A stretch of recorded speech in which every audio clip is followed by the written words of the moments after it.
RTV app వార్తల్ని క్షణాల్లో చదివే అవకాశం ఉంటుంది. ఒక న్యూస్ పేపర్, ఒక టెలివిజన్ ఛానల్ మీ చేతుల్లో ఎప్పుడూ ఉంటాయి. రాష్ట్ర ప్రభుత్వం వికలాంగుల పెన్షన్లను తొలగించిందంటూ పెద్ద ఎత్తున నిరసన వ్యక్తం చేస్తున్నటువంటి నేపథ్యంలో అనంతపూర్ కలెక్టరేట్ ఎదుట కూడా నిరసన వ్యక్తం చేస్తున్నటువంటి వికలాంగులు చాలా మంది ఇక్కడికి వచ్చినటువంటి నేపథ్యం. ఇటువంటి పరిస్థితుల్లో వారు ఏదైతే ఉందో అర్ధనగ్న ప్రదర్శన కూడా చేస్తున్నటువంటి నేపథ్యం. ముఖ్యంగా వారు ఏదైతే ఉందో డిమాండ్ చేస్తున్నది ఒకటే, మాకు గతంలో ఇచ్చినటువంటి పెన్షన్లను యథావిధిగా కొనసాగించాలి. ముఖ్యంగా ప్రభుత్వం అసలు చాలా దుర్మార్గంగా వ్యవహరిస్తోంది అని చెప్పి చెప్తున్నటువంటి నేపథ్యంలో మరి ఇక్కడ చాలా మంది వికలాంగులు ఇక్కడికి వచ్చారు. వారి మాటల్లో వినే ప్రయత్నం చేద్దాం. మరి ఏంటి మీ ప్రధాన డిమాండ్ ఏంటి? అలా మాకైతే చాలా అన్యాయం జరిగింది.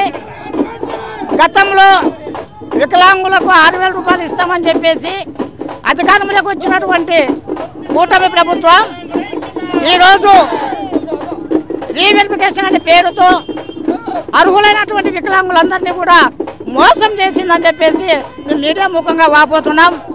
అయ్యా, ప్రభుత్వ ఉద్యోగులకైతే బోగస్ సర్టిఫికెట్లు ఇచ్చినటువంటి డాక్టర్లను మీరు ఇంతవరకు ఏమీ చేయలేకపోయారు.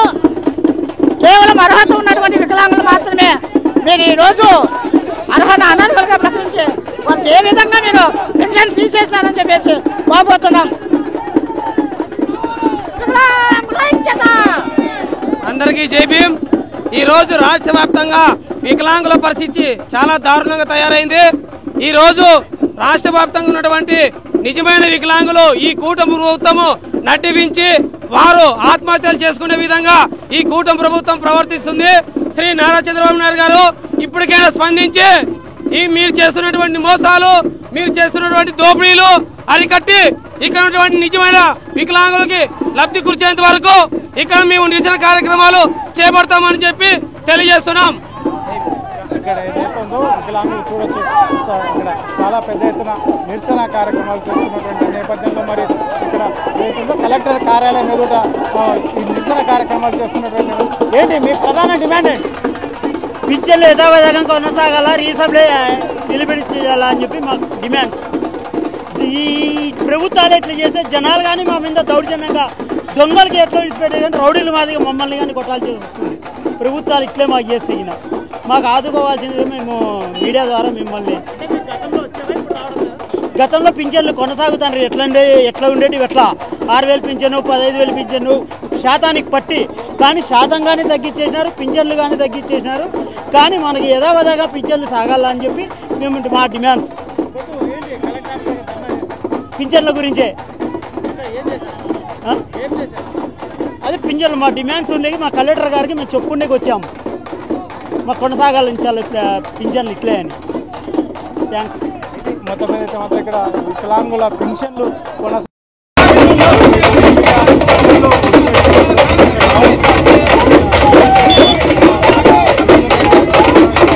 ఆ విధంగా మాకు కొనసాగించాలి అని చెప్పేసి వారు డిమాండ్ చేస్తూనే మరోవైపు ఇక్కడ ఏదైతే ఉందో కలెక్టర్ కార్యాలయం, ఎందుకంటే కలెక్టర్కు విన్నవించుకుంటేనే మాకు న్యాయం జరుగుతుందనే ఉద్దేశంతో ఏంటి ఎందుకు మీరు ఇక్కడ ధర్నాకు వచ్చారు? వికలాంగులకి పర్సెంటేజ్ వేజ్ చేసి ప్రతి ఒక్కరికి 15,000 వచ్చే వాళ్ళకి 6% తగ్గించి 6,000 చేసినారు. 6,000 వచ్చే వాళ్ళకి ఉండదా ముసలిళ్ళ ఓల్డేజ్ పింఛన్ చేసి 4,000 చేసినారు. కొంతమంది అర్హులైన వికలాంగులు కూడా పూర్తిగా తొలగించేసినారు. దానివల్ల మేము ఎప్పటిలాగే పింఛన్లు వస్తానని అదే విధంగా కొనసాగించాలని మళ్ళా కోరుతున్నాము. ఇది పక్షంలో జరగకుండా మేము ఇంకా విస్తృతంగా చేయాలని మేము చాలా విధాలుగా పోరాడుతున్నాము. ఇది చేయకపోతే ఆమరణ నిరాధ దీక్ష కూడా చేసేదానికి కూడా పోరాడుతున్నామని కోరుతున్నాము. వారి డిమాండ్ అయితే మాకు పెన్షన్లు కొనసాగించాలి, లేకపోతే మేము ఆమరణ నిరాధ దీక్షలు సైతం దిగుతామని ఒకవైపు చెప్తూనే ముఖ్యంగా గతంలో మాకు పెన్షన్లు కొనసాగేవి, కానీ ఇక్కడ ఉన్నటువంటి పరిస్థితి చాలా దారుణంగా ఉంది. ఎందుకంటే పెన్షన్ల మీద మీరు ఆధారపడిన వాళ్ళు చాలామంది ఉంటారు, చాలా ఇబ్బందులు ఎదుర్కొంటున్న వాళ్ళు ఉంటారు. వారికి దృష్టిలో ఉంచుకొని ప్రభుత్వం ఇక్కడైనా కళ్ళు తెరవాలని చెప్తున్నటువంటి నేపథ్యంలో ఏం చెప్తారండి ఈ పెద్ద ఎత్తున నిరసన కార్యక్రమం గురించి ఏం చెప్తారు? ఈరోజు గవర్నమెంట్ ఏర్పడి 14 నెలలు పూర్తి అవుతుంది. అయితే వికలాంగుల సమస్యల పైన రీసర్వే అనే దాని మీద ఎక్కువగా వస్తున్న పింఛన్లని కొంతమందిని తీసేయడానికి ఒక ఎత్తుగడతో ఇది ఒక ప్లానింగ్ అని చెప్పి అందరూ అభిప్రాయం ఉంది. ఆ అపోహాలు తొలగించే విధంగా ఎవరైనా అర్హులైన వారందరికీ కూడా సక్రమంగా వాళ్ళందరికీ పింఛన్లు అందాలి. గత ప్రభుత్వము వైఎస్ఆర్ పార్టీలో ఉన్నప్పుడు అర్హులైన పేదవారందరినీ కూడా చాలామందిని తొలగించారు. మరి వాళ్ళందరినీ ఎవరన్నా నిజంగా అర్హులైన వారందరికీ కూడా సక్రమంగా అందేలా చూడాలని చెప్పి మేము ఈ రాష్ట్ర ప్రభుత్వాన్ని కోరుతున్నాము. మరి వికలాంగులంటే ఏదో డాక్టర్ దగ్గరికి పోయి ఏదో కొంత అంతో ఇంతో లంచాలు ఇచ్చి మరి కొంత 30% ఉన్న వాళ్ళను కూడా 80% వేయించుకొని వస్తున్నారు. అది కరెక్ట్ కాదు.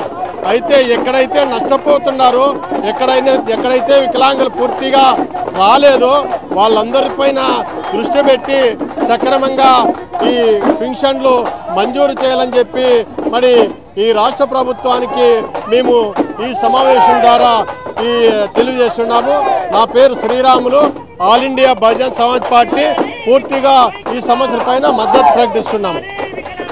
మొత్తం మీద చూస్తే ఏదైతే ఉందో గత ప్రభుత్వంలో ఇక్కడ ఏదైతే ఉందో వికలాంగులకు పెన్షన్లు సక్రమంగా అందరికీ ఈ మధ్య కాలంలో ముఖ్యంగా కూటమి ప్రభుత్వం వచ్చిన తర్వాత వారిని ఖచ్చితంగా ఏదైతే ఉందో చాలామందికి అనర్హులకు వస్తుంది అని చెప్పేసి వారిని ఫిల్టర్ చేయాలనే ఉద్దేశంతో ముఖ్యంగా వికలాంగులకు కూడా ఇస్తున్నటువంటి ఇటువంటి పరిస్థితుల్లో గతం నుంచి తీసుకుంటున్న వారికి సైతం ఈ పింఛన్లు తొలగించడం అనేది చాలా దారుణంగా ఉంది వారి పరిస్థితి. ఎందుకంటే వారు చాలా మంది ఈ పింఛన్ మీద ఆధారపడి ఉంటారు. కాబట్టి దీన్ని ప్రభుత్వం పునరాలోచన చేసి సక్రమంగా ఎవరైతే వికలాంగులు ఉన్నారో వారందరినీ ప్రభుత్వ పరంగా ఎంక్వైరీ చేసి వారికి పింఛన్లు అందేలా చేయాలని, లేకపోతే రాష్ట్ర వ్యాప్త ఆందోళనకు సైతం సిద్ధమవుతామని చెప్పేసి నాయకులు చెప్తున్నటువంటి నేపథ్యం.